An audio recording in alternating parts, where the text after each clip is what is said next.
Chapter 4. The Rabbit Sends in a Little Bill.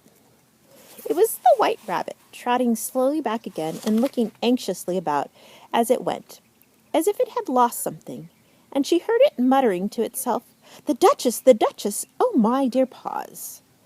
Oh, my fur and whiskers! She'll get me executed as sure as ferrets are ferrets! Where can I have dropped them, I wonder?" Alice guessed in a moment that it was looking for the fan and the pair of white kid gloves, and she, very good-naturedly, began hunting about for them. But they were nowhere to be seen. Everything seemed to have changed since her swim in the pool, and the great hall with the glass table and the little door had vanished completely. Very soon the rabbit noticed Alice as she went hunting about, and called out to her in an angry tone, "Why, Mary Ann, what are you doing out here? Run home this moment and fetch me a pair of gloves and a fan. Quick now!" And Alice was so much frightened that she ran off at once in the direction it pointed to, without trying to explain the mistake that it had made. "He took me for his housemaid," she said to herself as she ran. "How surprised he'll be when he finds out who I am. But I'd better take him his fan and gloves, that is, if I can find them." As she said this, she came upon a neat little house, on the door of which was a bright brass plate with the name W. Rabbit engraved upon it. She went in without knocking, and hurried upstairs in great fear lest she should meet the real Mary Ann, and be turned out of the house before she found the fan and gloves. "How queer it seems," Alice said to herself, "to be running errands for a rabbit. I suppose Dinah'll be sending me on errands next." And she began fancying the sort of things that would happen. "Miss Alice, come here directly and get ready for your walk." "Coming in a minute, nurse." "But I've got to watch this mouse hole till Dinah comes back and see that the mouse doesn't get out.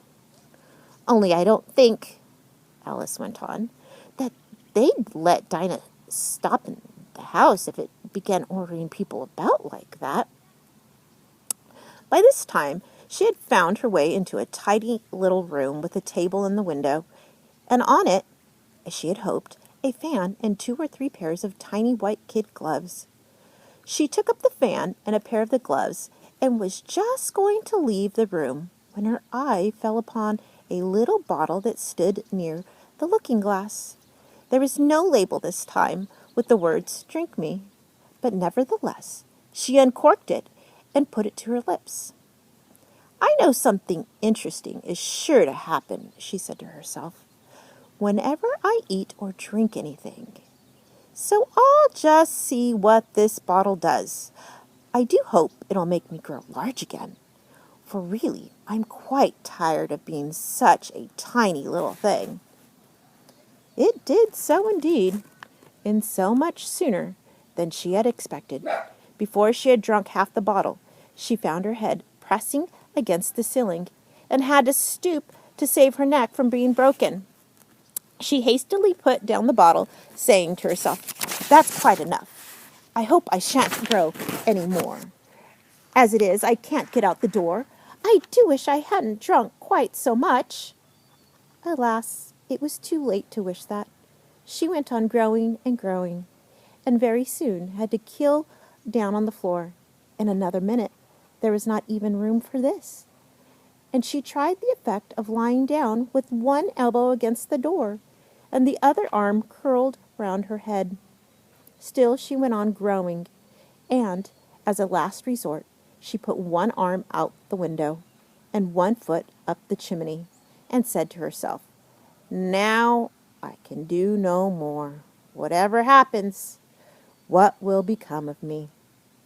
Luckily for Alice, the little magic bottle had now had its full effect, and she grew no longer.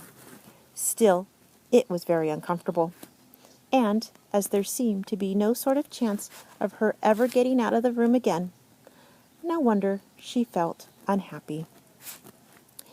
It was much pleasanter at home, thought poor Alice, when one wasn't always growing larger and smaller and being ordered about by mice and rabbits.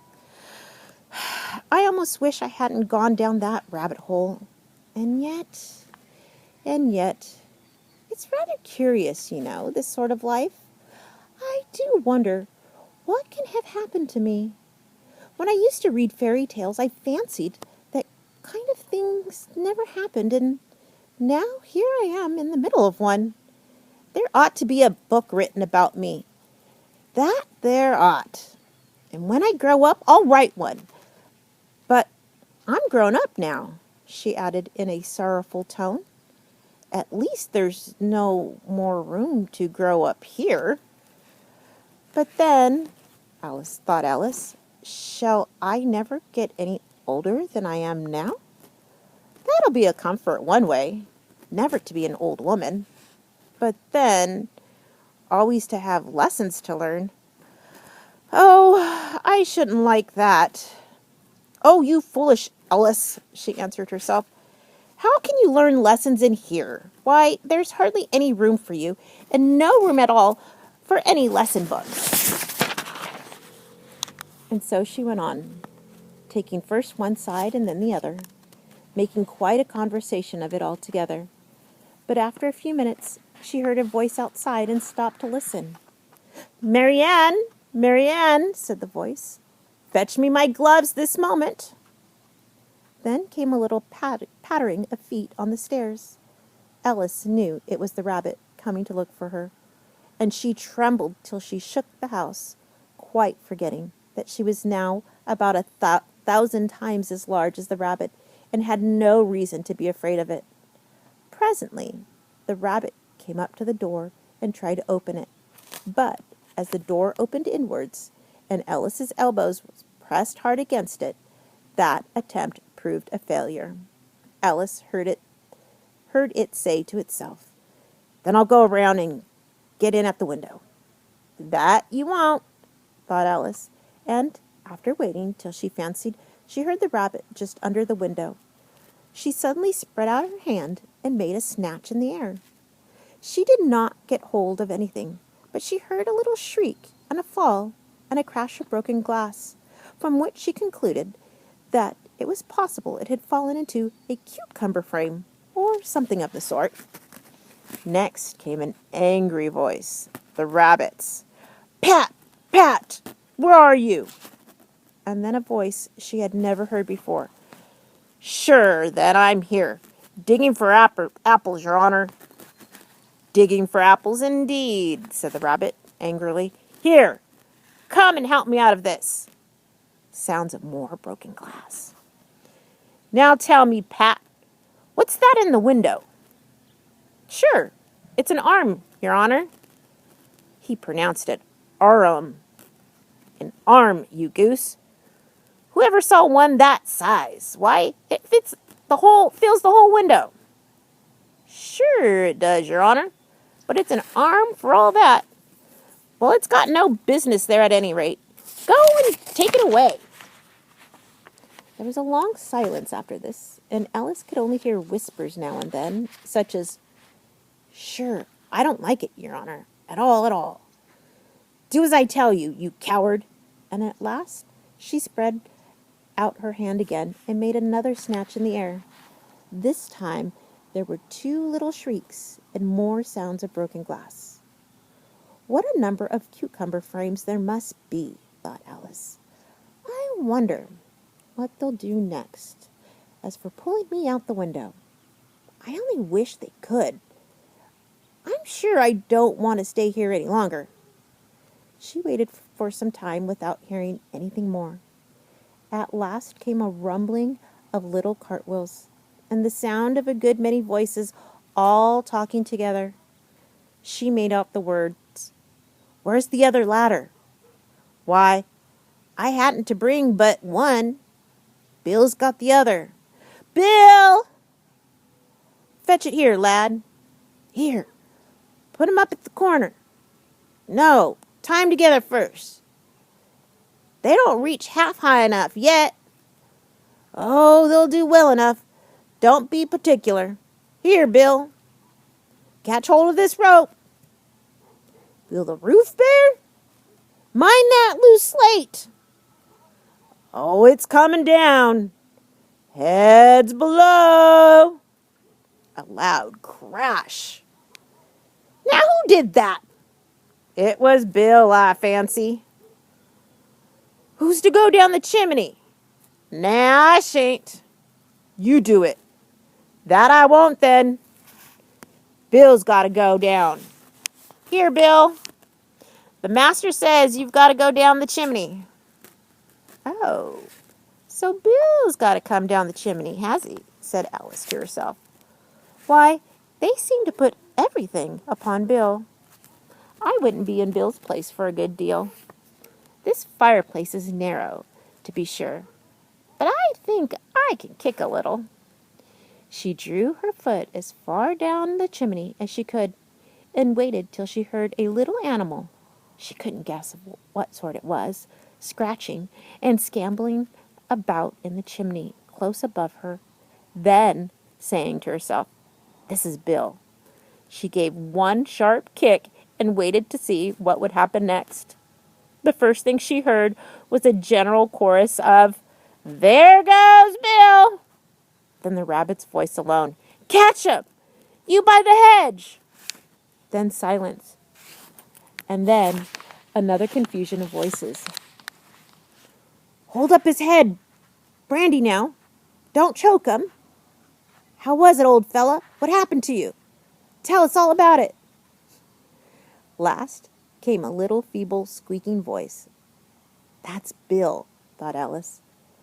"Well, I hardly know. No more, thank you. I'm better now. But I'm a deal too flustered to tell you. All I know is something comes at me like a jack-in-the-box and up I goes like a skyrocket." "So you did, old fellow," said the others. "We must burn the house down," said the rabbit's voice, and Alice called out as loud as she could, "If you do, I'll set Dinah at you." There was a dead silence instantly, and Alice thought to herself, "I wonder what they will do next. If they had any sense, they'd take the roof off." After a minute or two, they began moving about again, and Alice heard the rabbit say, "A barrowful will do to begin with." A barrowful of what? Thought Alice. But she had not long to doubt, for the next moment a shower of little pebbles came rattling in at the window, and some of them hit her in the face. "I'll put a stop of this," she said to herself, and shouted out, "You better not do that again," which produced another dead silence. Alice noticed with some surprise that the pebbles were all turning into little cakes as they lay on the floor, and a bright idea came into her head. "If I eat one of those cakes," she thought, "it's sure to make some change in my size. And as it can't possibly make me larger, it must make me smaller, I suppose." So she swallowed one of the cakes and was delighted to find that she began shrinking directly. As soon as she was small enough to get through the door, she ran out of the house and found quite a crowd of little animals and birds waiting outside. The poor little lizard Bill was in the middle, being held up by 2 guinea pigs, who were giving it something out of a bottle. They all made a rush at Alice the moment she appeared, but she ran off as hard as she could, and soon found herself safe in a thick wood. "The first thing I've got to do," said Alice to herself as she wandered about in the wood, "is to grow to my right size again, and the second thing is to find my way into that lovely garden. I think that will be the best plan." It sounded an excellent plan, no doubt, and very neatly and simply arranged. The only difficulty was that she had not the smallest idea how to set about it. And while she was peering about anxiously among the trees, a little sharp bark just over her head made her look up in a great hurry. An enormous puppy was looking down at her with large round eyes, and feebly stretching out one paw, trying to touch her. "Poor little thing," said Alice in a coaxing tone, and she tried hard to whistle to it. But she was terribly frightened all the time at the thought that it might be hungry, in which case it would be very likely to eat her up in spite of all her coaxing. Hardly knowing what she did, she picked up a little bit of a stick and held it out to the puppy, whereupon the puppy jumped into the air off all its feet at once with a yelp of delight and rushed at the stick and made believe to worry it. Then Alice dodged behind a great thistle to keep herself from being run over. And the moment she appeared on the other side, the puppy made another rush at the stick and tumbled head over heels in its hurry to get a hold of it. Then Alice, thinking it was very like having a game of play with a cart horse, and expecting every moment to be trampled under its feet, ran round the thistle again. Then the puppy began a series of short charges at the stick, running a very little way forwards each time and a long way back, and barking hoarsely all the while, till at last it sat down a good way off, panting, with its tongue hanging out of its mouth and its great eyes half shut. This seemed to Alice a good opportunity for making her escape.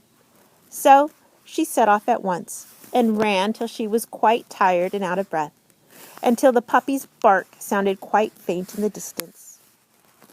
"And yet, what a dear little puppy it was," said Alice, as she leant against a buttercup to rest herself and fanned herself with one of the leaves.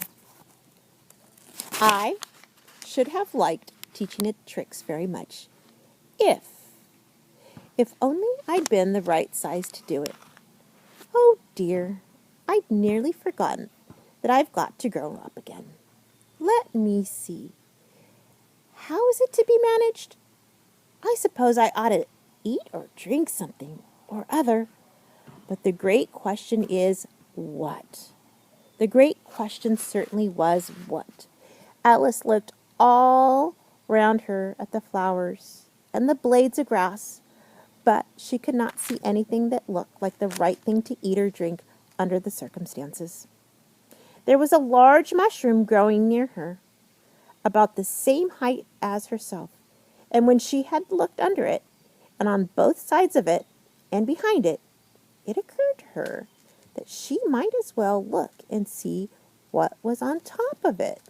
She stretched herself up on tiptoe and peeped over the edge of the mushroom, and her eyes immediately met those of a large blue caterpillar that was sitting on the top with its arms folded quietly, smoking a long hookah, and taking not the smallest notice of her or of anything else.